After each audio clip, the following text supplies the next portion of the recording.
C'est fou ce que notre cerveau juge vite les gens, au premier coup d'œil. C'est ce que nous allons voir dans les situations suivantes. Préjugé porte bien son nom.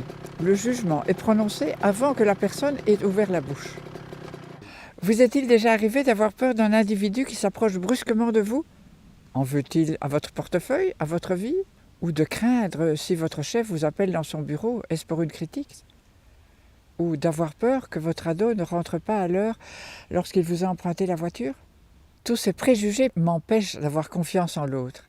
Ils bloquent notre relation et bloquent aussi l'autre car ils sentent nos réticences. J'en reviens à mon dada, l'étymologie. Respecter quelqu'un. Respecter veut dire regarder 2 fois. Donc, laisser à l'autre le temps de vivre.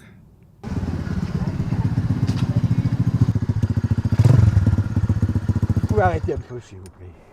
Merci d'avoir arrêté le moteur. C'est pas à cause du froid que je suis descendu, mais c'est parce que le bruit m'a réveillé, m'a plutôt empêché de m'endormir. Et quand je me réveille en début de sommeil, eh bien, j'arrive plus à le trouver. Vous voyez? Je ne sais pas si ça vous arrive, vous, quand vous dormez, que vous dormez bien, il y a quelqu'un qui vient vous réveiller, vous faites la nuit encore, moi je n'y arrive plus.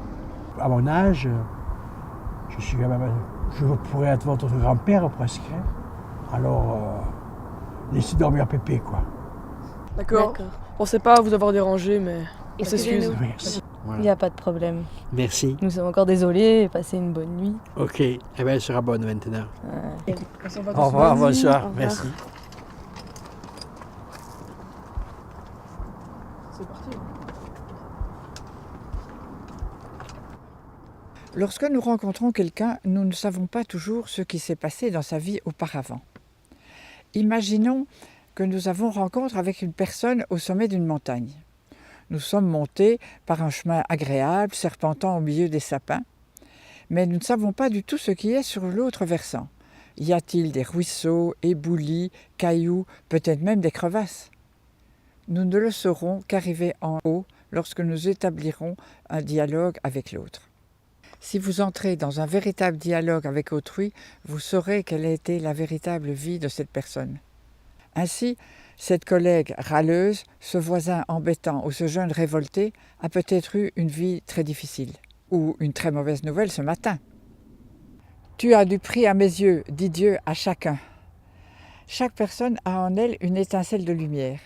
Mais certaines personnes ont un abat-jour plus agréable à voir et d'autres un abat-jour un peu sombre et un peu désagréable.